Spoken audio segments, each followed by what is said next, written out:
Excelentíssimo senhor presidente desta sessão, Sua Excelência, senador ministro José Pimentel, senhoras e senhores senadores. No dia 5 de dezembro de 2013, o mundo ficou menor. Perdemos Nelson Mandela, o último herói do século XX que catalisou o sentimento mundial e não somente conciliou a si próprio com os causadores de seu martírio, como também as aspirações de liberdade e justiça alicerçadas nos ideais da democracia. Seu falecimento consternou a África do Sul e esta sua dor espraiou-se mundo afora.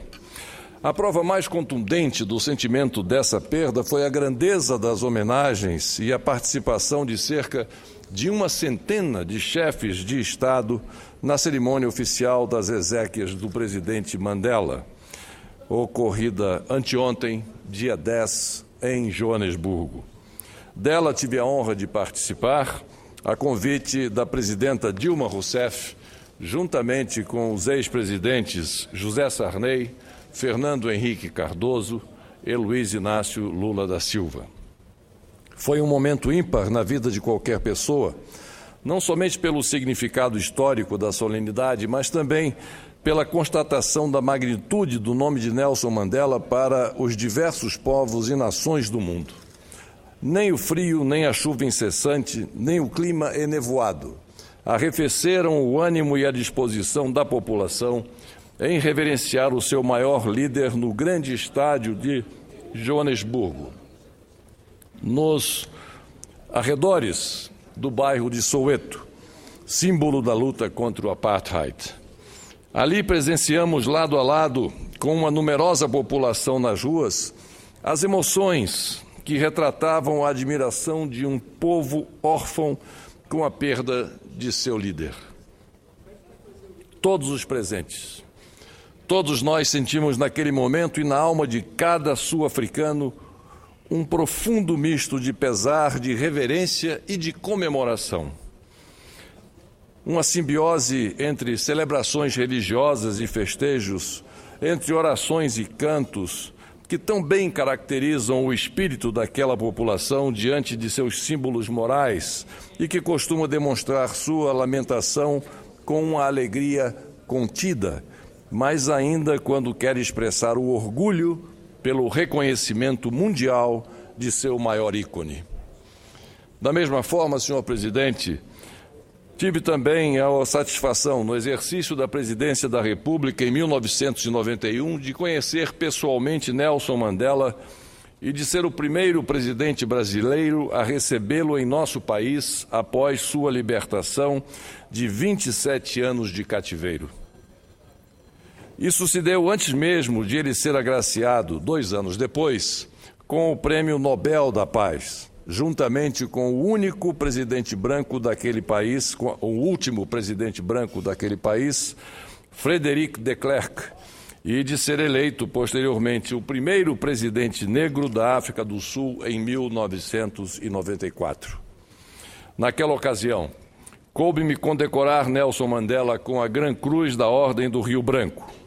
A visita ao Brasil fazia parte de sua peregrinação para que as nações do mundo mantivessem as sanções econômicas ao país até que as divisões entre negros e brancos deixassem de existir e que todos tivessem o direito a escolher os seus próprios representantes.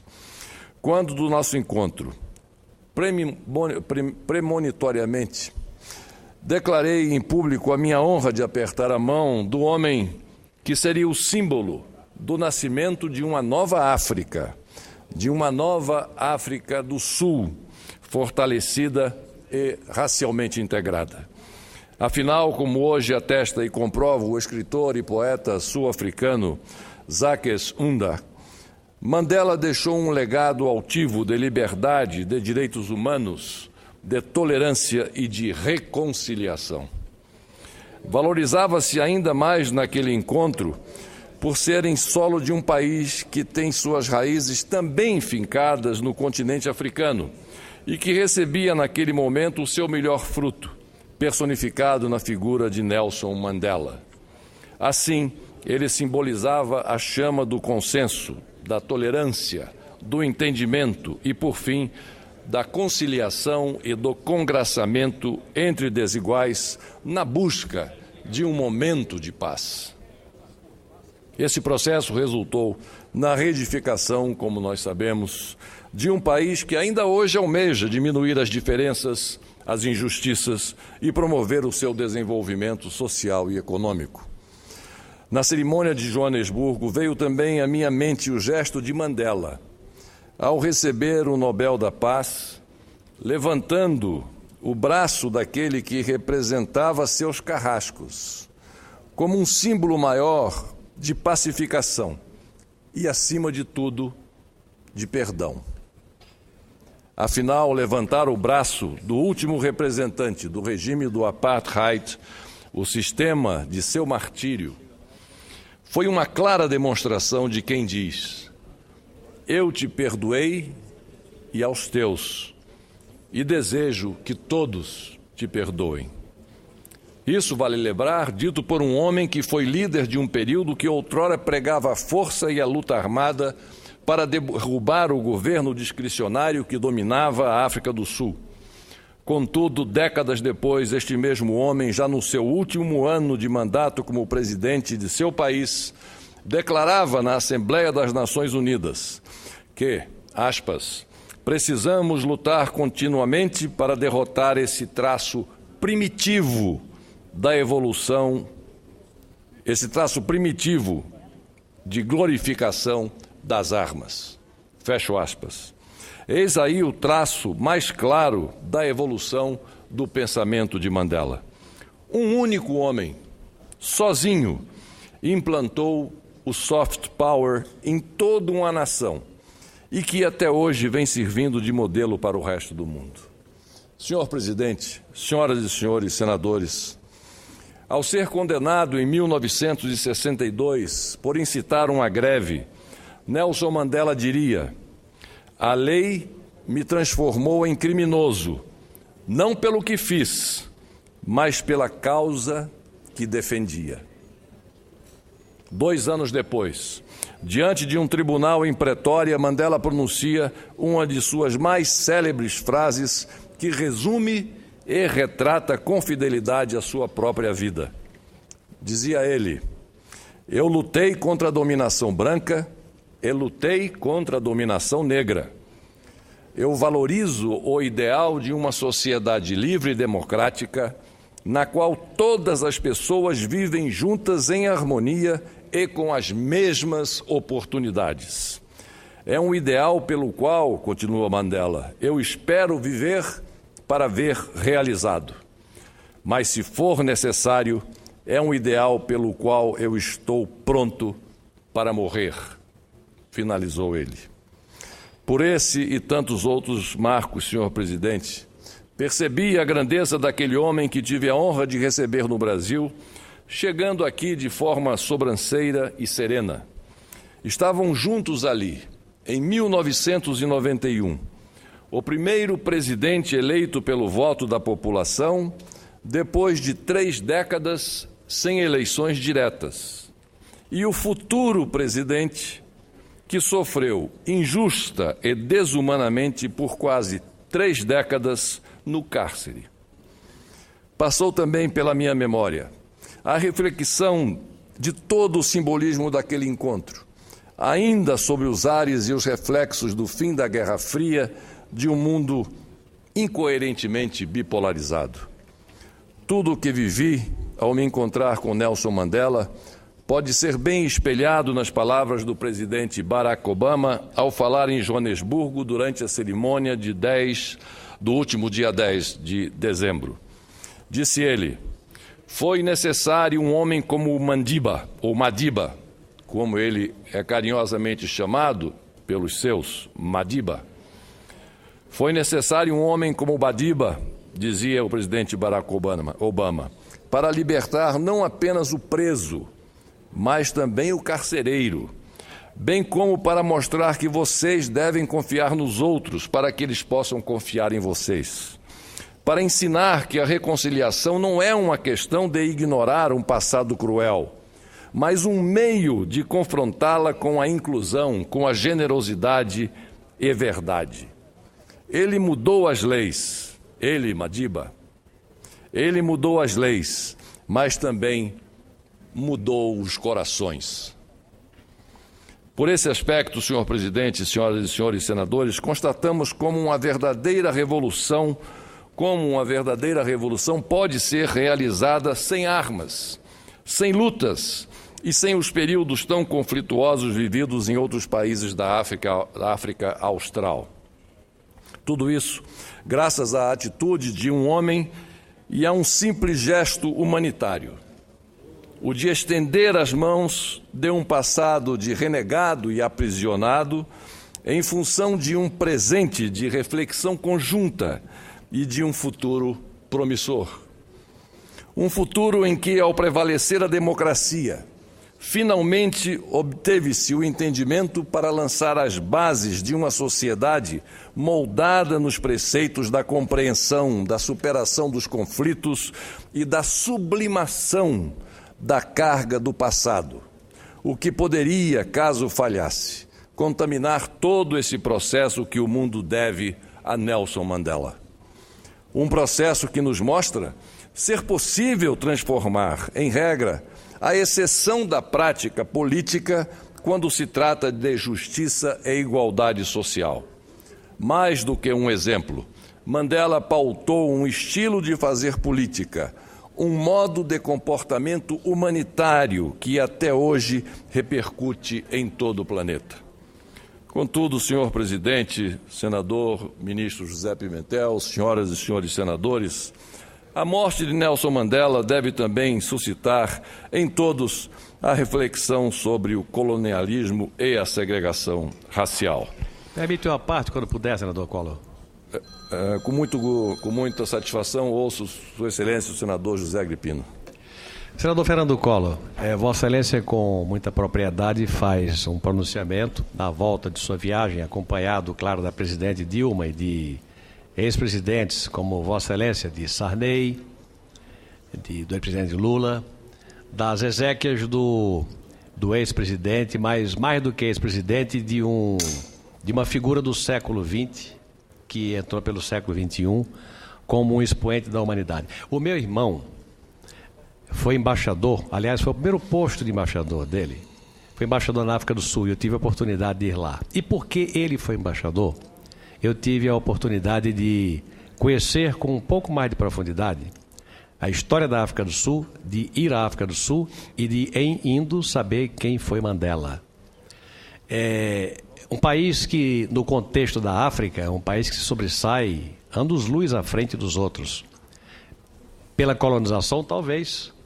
Os Boers, a colonização europeia, que fincou bases muito sólidas no desenvolvimento dos trunfos da economia da África do Sul, minério, da agricultura, enfim, de uma série de coisas.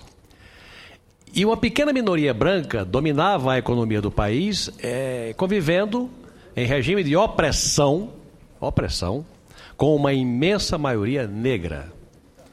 É onde entra Nelson Mandela, que passou mais de 25 anos preso.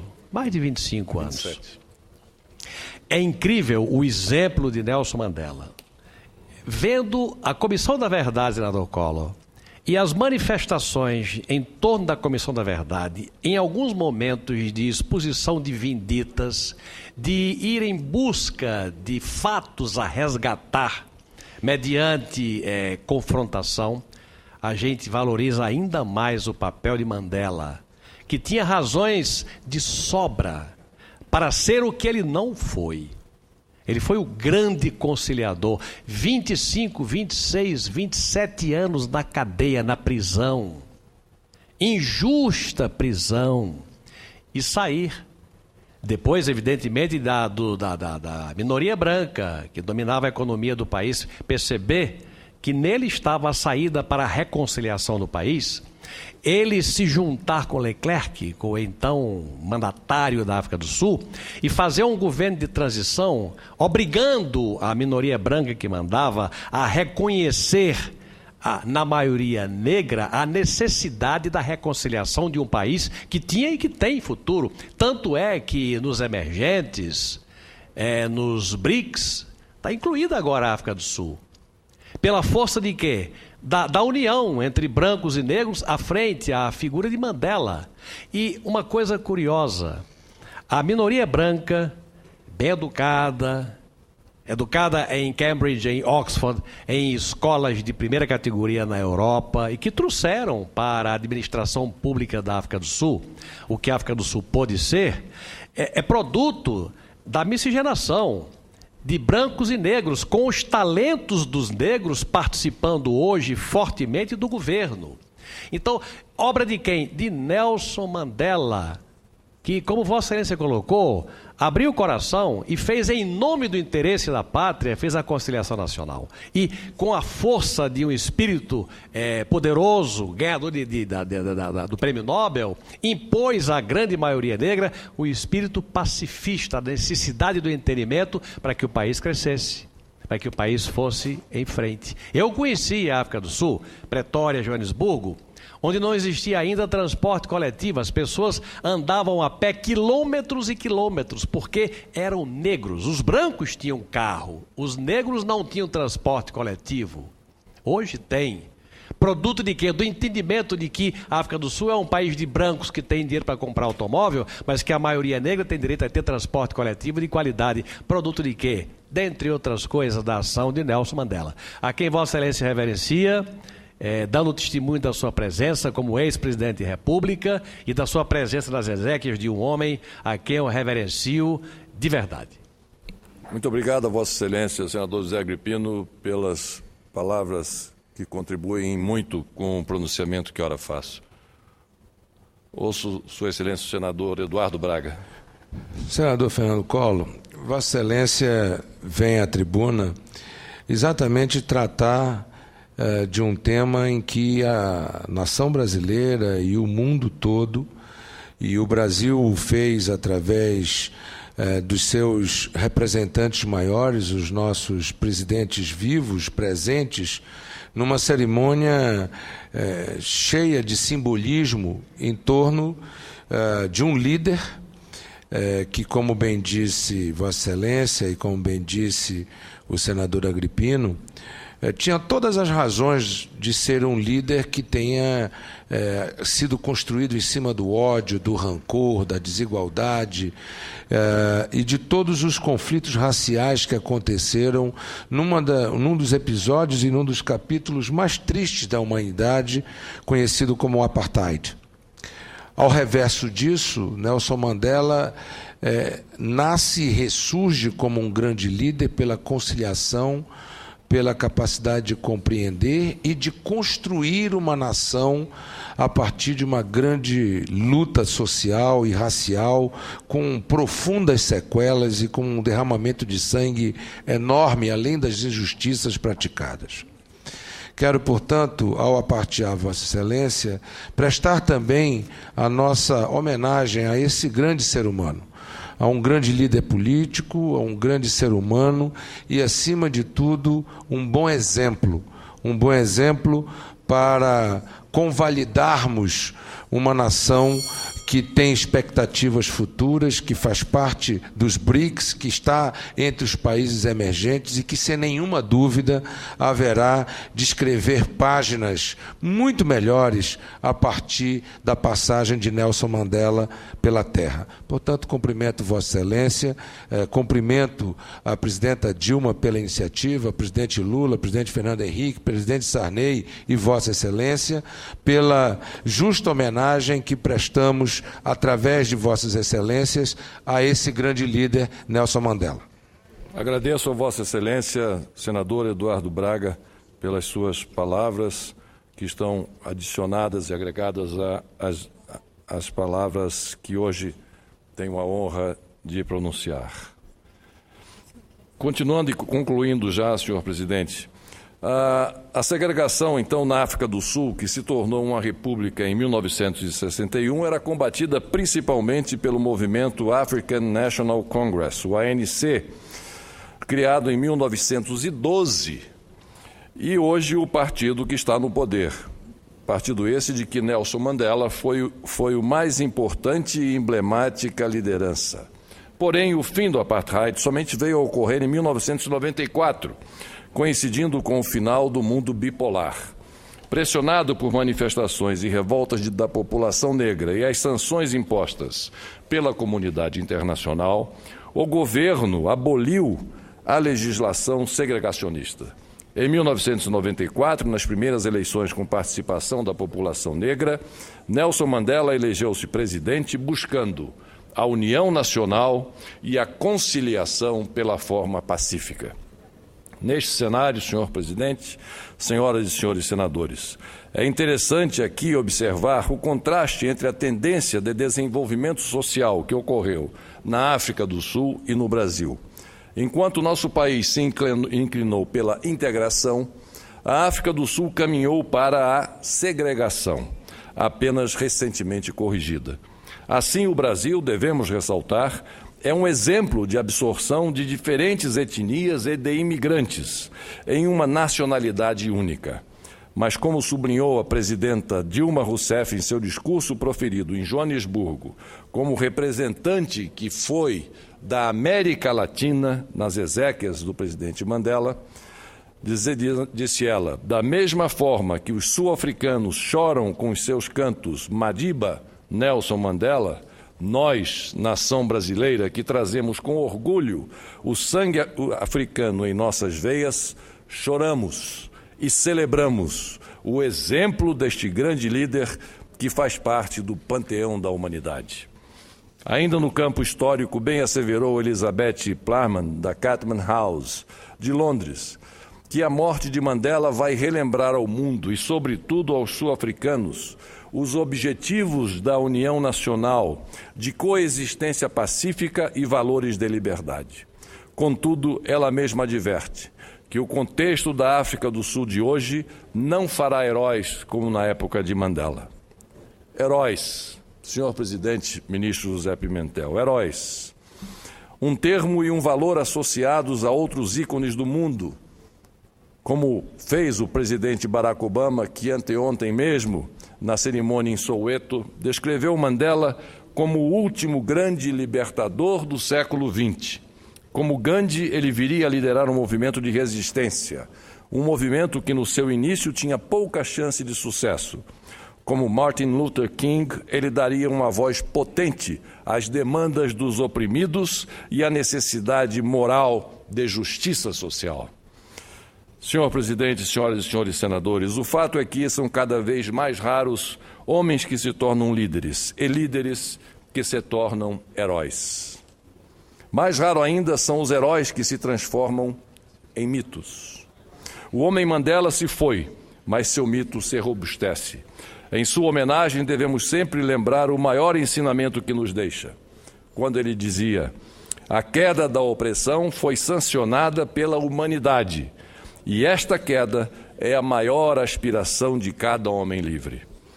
E, na sua grande humildade, o líder que tanto mundo admirou, escolheu certa feita os dizeres que gostaria de ter como seu epitáfio. Aqui jaz um homem que cumpriu com o seu dever na terra. Era o que tinha a dizer, senhor presidente. Muito obrigado a Vossa Excelência e aos senhores e senhoras senadores. Eu que agradeço a Vossa Excelência, presidente e senador Fernando Collor. Parabéns pelo